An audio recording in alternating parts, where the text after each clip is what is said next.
В этом постановлении событие названо проявлением казахского национализма. Можно обвинить 5000 людей, 10 тысяч людей и 100 тысяч, но нельзя же обвинить национализм весь казахский народ.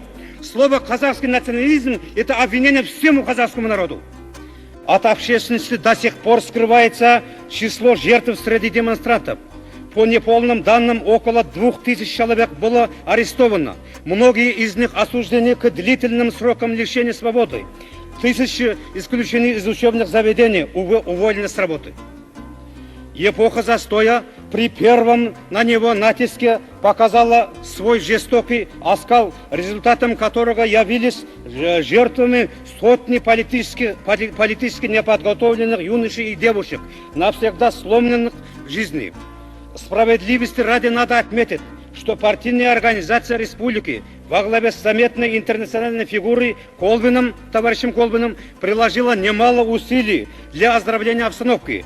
Однако правда о событиях в Алмате и по противоправных действиях солдат внутренних войск до сих пор остается засекреченной. Поэтому мы обращаемся с просьбой об восстановлении справедливости, снять с народа суровые и незаслуженные обвинения.